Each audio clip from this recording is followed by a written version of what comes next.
They told you to be loyal.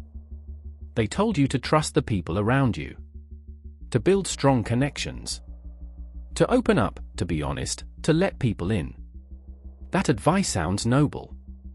It sounds right. And it has quietly ruined more men than failure ever could.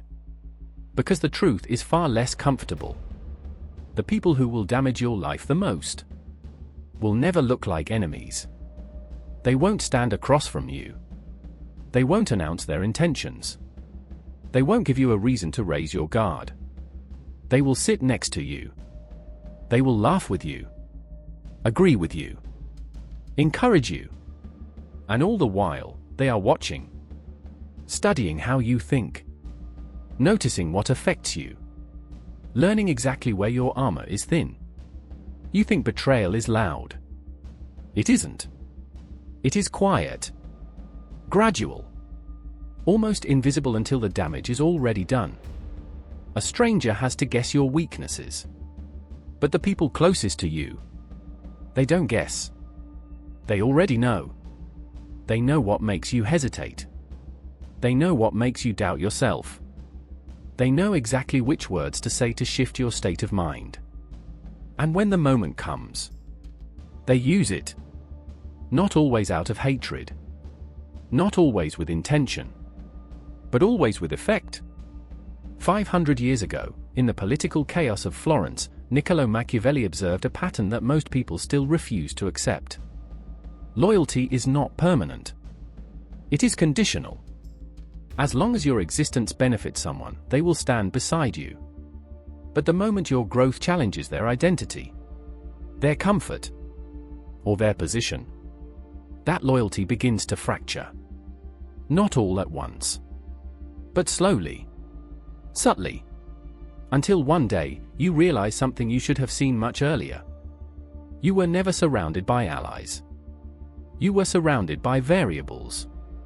Today, you are going to see the 4 types of people you must never fully trust. These are not obvious enemies. They are far more dangerous than that. Because they don't attack directly. They erode. They weaken. They redirect. They interfere just enough to keep you from becoming what you could have been.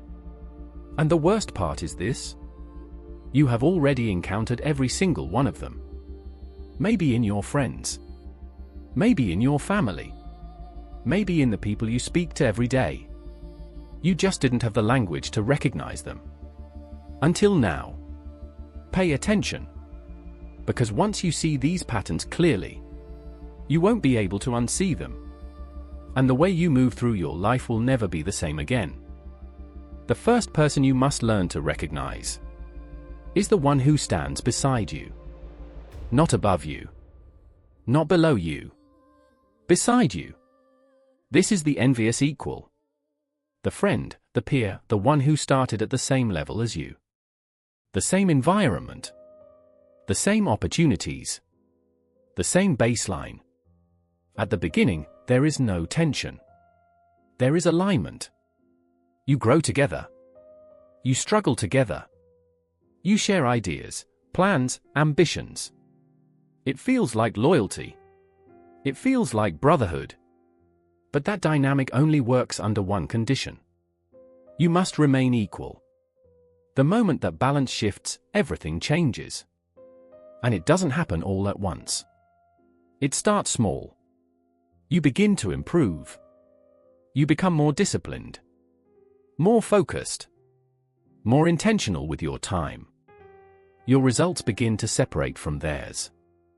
And now, without saying a word, you have created a comparison. Your existence becomes a mirror. And that mirror reflects something they don't want to see. Because if you can rise, then their lack of progress is no longer circumstantial. It becomes personal. It becomes a choice. And that realization is unbearable for most people. So instead of confronting themselves, they adjust you. Watch how it begins. The jokes. Subtle at first. Comments about how serious you've become. How you've changed. How you're doing too much. It sounds harmless. But it isn't random. It is an attempt to pull you back toward the version of yourself they are comfortable with. The version that made them feel equal. Then come the comparisons. You achieve something meaningful. And instead of acknowledgement, you get a reference. Yeah, but did you see what he's doing? Not bad, but there's people doing way better. Your progress is never allowed to stand on its own. It must always be reduced, reframed, minimized. Because if your success is valid, then their stagnation becomes undeniable. And they will do anything to avoid that conclusion. They won't attack you directly. That would expose them. Instead, they operate in small, controlled ways. They question your decisions under the mask of concern. Are you sure that's the right move? Don't you think that's a bit risky? They bring up your past mistakes at the exact moment you start gaining respect.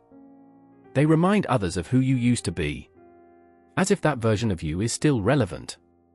They are trying to anchor you, to keep your identity tied to a weaker version of yourself. Because if you fully step into who you are becoming, they lose their reference point. And without that reference point, they lose the ability to feel comfortable in their own position. Understand this clearly. The envious equal does not want you to fail completely. That would be too obvious, too aggressive, too revealing. What they want is control over your distance. They are comfortable with you succeeding, as long as you stay within reach. As long as you don't move so far ahead that comparison becomes impossible. Because once comparison disappears, so does their sense of superiority. And that is what they are protecting. Not the friendship, not the connection. Their identity. You will see it most clearly in group settings. Pay attention to timing. The moment attention shifts toward you, they interrupt. They insert a story from your past. A mistake. An embarrassing moment. Framed as humor. Delivered casually. But placed with precision. The goal is not to make people laugh. The goal is to lower your perceived status. To remind the room. That version of him still exists. And if you are not aware, you will play along. You will laugh. You will minimize yourself, just to maintain the peace. And in doing so, you confirm their frame. You shrink yourself to protect someone else's comfort. That is the trap. And it is one of the most common forms of quiet sabotage. Because it doesn't feel like an attack. It feels like normal interaction. That is why it works. The envious equal will never announce themselves. They don't need to. Their behavior reveals everything. Once you recognize the pattern, you must change how you move. Not aggressively. Not emotionally. But strategically. You stop oversharing your plans. You stop seeking validation. You stop giving them access to your process. You become neutral. Calm. Controlled. Difficult to measure. Because the less they can compare, the less they can compete. And the less they can compete, the less influence they have over you. You don't need to confront them. You don't need to accuse them. You simply remove the conditions that allow their behavior to exist. And in that silence, in that distance, you regain control. Because the moment you stop playing the comparison game, you stop being someone they can manage. The second person you must learn to recognize is the one who believes they have a claim over you. Not because of what they've done recently. Not because of who you are now. But because of who you used to be. This is the entitled authority. The parent. The mentor. The older figure who believes your life is still an extension of theirs. At some point, their guidance was real. Necessary, even. They had more experience. More control. More influence over your direction. And during that phase, dependence made sense. But time has passed. You've grown. You've developed your own perspective. your own ambitions, your own direction. And yet, in their eyes, nothing has changed. They still see you as someone who needs to be managed, directed, corrected, controlled. Not openly, not aggressively, but subtly and constantly. Because to them, your independence is not growth. It is disobedience. Watch how they operate. They rarely challenge your decisions directly. Instead, they question your character. You make a move toward something bigger. And suddenly, the language shifts. You're becoming arrogant. You're forgetting where you came from. You're moving too fast. It sounds like concern. But it is not concern for your outcome. It is concern for their position. Because the more independent you become, the less authority they have. And for someone who has built part of their identity around guiding you, that loss of control feels like a threat. So they reframe your growth as a flaw. Not to help you, but to slow you down. To keep you within a range they can still influence. This is where guilt enters the equation. Not random guilt. Strategic guilt. They remind you of what they've done for you. The sacrifices. The support. The time they invested. Not as history, but as leverage. As if your existence now carries a permanent debt. And every decision you make must be filtered through that obligation. You start to feel it. That hesitation. That internal pause before you act. Not because the decision is wrong, but because you are anticipating their reaction. You are calculating the emotional cost of choosing your own path. And in that moment, you are no longer free. You are negotiating your life. This is how control is maintained. Not through force, but through conditioning. Over time, they have learned exactly how to influence you. Which words create doubt? Which tones trigger compliance? Which reminders make you second-guess yourself? And they use them. Not always consciously, but consistently. Consider what happens when you try to create distance. When you make a decision that clearly prioritizes your future over their expectations. A new opportunity. A relocation. A shift in direction. Watch the response. It is rarely direct resistance. It is emotional pressure. Suddenly, there is a problem. A situation that requires your attention. A reminder of your responsibility. Or a subtle shift in how they treat you. Colder. More distant. More disappointed. As if your independence is a betrayal. And if you are not aware, you will respond the way you were trained to. You will explain yourself. Justify your decision. Try to make them understand. But understand this clearly. You are not having a conversation. You are entering a negotiation. And the moment you start explaining your boundaries, you signal that those boundaries are flexible, debatable, subject to approval. That is the mistake. Because the entitled authority does not want clarity. They want access. They want influence. They want to remain a variable in every major decision you make. Because as long as they're involved, they still have control. This is why so many people stay stuck. Not because they lack ability. Not because they lack opportunity. But because they are still mentally tethered to someone else's expectations. Half of their focus is on their future. The other half is on avoiding conflict. And you cannot move forward efficiently while carrying both. Machiavellian thinking was ruthless on this point. A man who cannot operate independently cannot build anything that lasts. Because every decision is diluted. Every risk is softened. Every move is delayed. You become predictable. And predictability is weakness. So what do? You stop negotiating. You stop explaining. You stop seeking approval for decisions that are yours to make. Not aggressively. Not emotionally. But definitively, you make your moves. And you allow their reaction to exist without trying to control it. Because their reaction is not your responsibility. Your direction is. They may call you selfish. They may say you've changed. They may frame your independence as distance, as coldness, as disrespect. Let them. Because in their framework, anyone they cannot influence feels like a threat.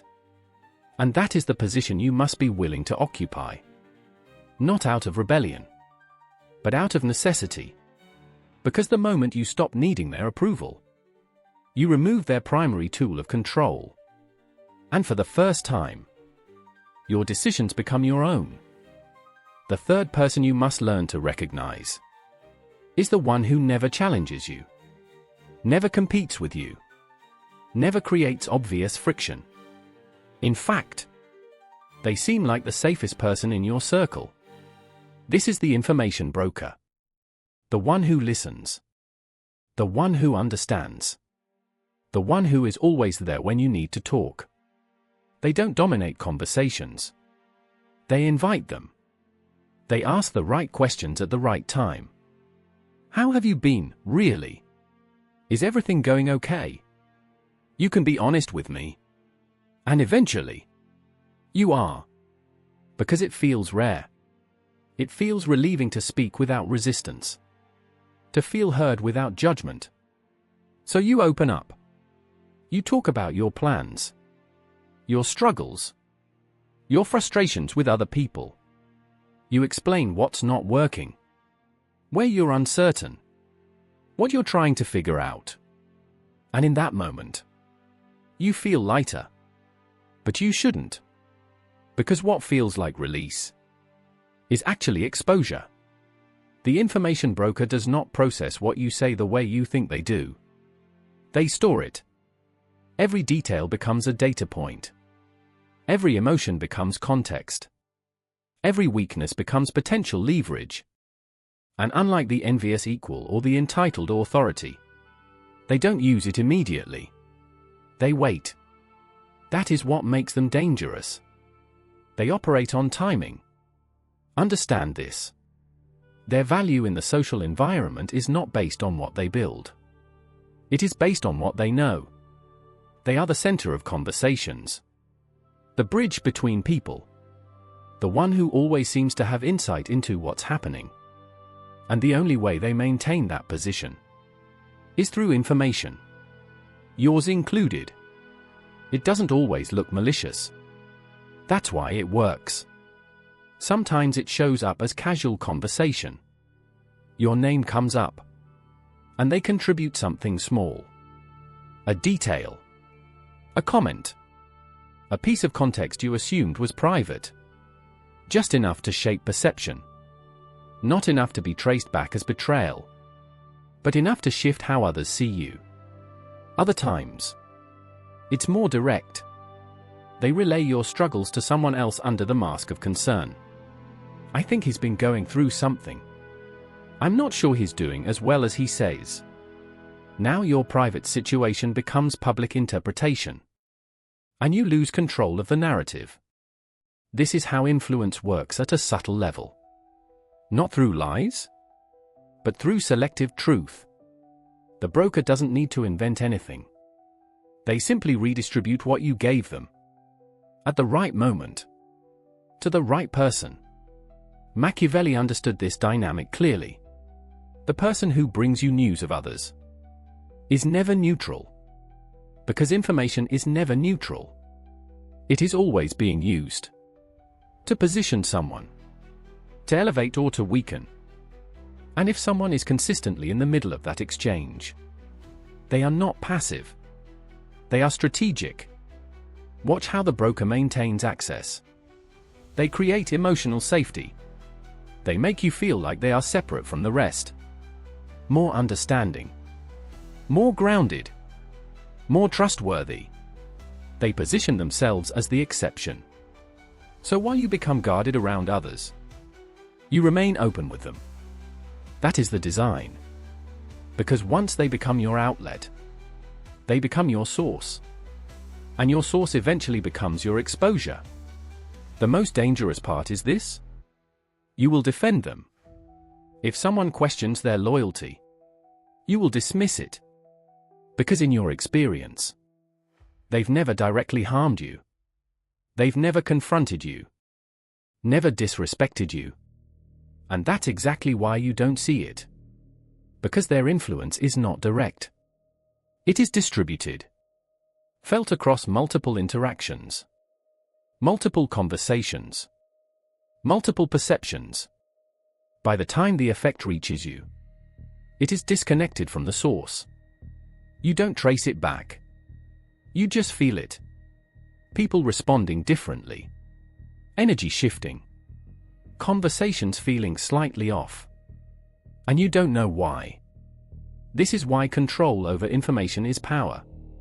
And giving that information away carelessly is one of the fastest ways to lose that power. So what changes? You don't confront the broker. You don't accuse them. You adjust your access. You become measured, intentional with what you share. You stop speaking to relieve pressure and start speaking with purpose. You understand that not every thought needs to be externalized. Not every struggle needs to be discussed. Not every plan needs to be validated. You remove the unnecessary data. You keep your process internal. And externally, you become consistent, stable, predictable in the right ways. Nothing dramatic. Nothing volatile. Nothing that can be extracted and repurposed. Because the less material they have, the less influence they hold. And without influence, they lose their position. You don't need to cut them off. You don't need to create conflict. You simply become someone who cannot be used as a source. And once that happens, their interest in you fades. Because to an information broker, a person without access is a person without value. The fourth and final type, the one whose presence in your life is like a slow-acting poison, is the black sheep opportunist. This is the relative who only exists when you are strong. The one who thrives on your stability, your resources, your victories. You know them. They always have a crisis. Always a problem. Always a need. And somehow, it coincides perfectly with your moment of peace. When you have money, they have an emergency. When you have clarity, they have chaos. When you are moving forward, they are falling apart. And every time, you respond. Because they are family. Because you feel obligated. Because you've been trained to rescue. You give. You support. You sacrifice your energy, your time, your money. And yet nothing changes. The pattern repeats. The black sheep opportunist is not broken. They are strategic. Every hardship is a tool. Every appeal is a test. Every failure is an opportunity. You may have justified their behavior. Maybe this time is different. Maybe they just need a break. Maybe they've learned their lesson. But the lesson is never learning. The lesson is keeping you hooked. Their survival depends on your intervention. Their identity depends on your help. Their lifestyle depends on your sacrifice. Machiavelli warned against those who position themselves as indispensable. The black sheep opportunist is precisely that. They make themselves central to your life without producing value. They consume your resources, your energy, your momentum. And the worst part? You often defend them. You excuse them. You rationalize their failures. You feel guilt when you hesitate. Because in your mind, family is sacred. But to them, family is a resource. A tool to manipulate. A lifeline they will exploit endlessly. The solution is not confrontation. The solution is detachment. You set boundaries without apology. You give selectively, strategically. You allow them to experience the consequences of their choices. You understand that enabling is the real betrayal. Not distance. Not discipline. not refusal. You remove yourself from their cycle without animosity. You reclaim your energy. You protect your future. You stop being a lifeline and start being a sovereign. Once you stop being the safety net, the dynamic shifts. They either adapt, or they continue their pattern elsewhere. And you remain free. This is not cruelty. This is self-preservation. This is understanding human nature. This is acting like the sovereign you were meant to be. Now you know the 4 types. The envious sibling. The entitled parent. The information broker. The black sheep opportunist. Recognizing them is only the first step. The next is strategy. Not hatred. Not revenge. But awareness. Boundaries. Selective transparency. And a relentless focus on your own growth. Because the people closest to you had the power to build you up, or quietly dismantle you. Your choice is simple. Stay blind and repeat the same cycles, or see clearly, act intentionally, and become unshakable. Machiavelli taught that power is an operating system. Human nature is constant. And those who understand it control the game before anyone else knows it's being played. So watch closely. Act deliberately. And never let loyalty blind you to reality. Your freedom, your growth, and your life depend on it.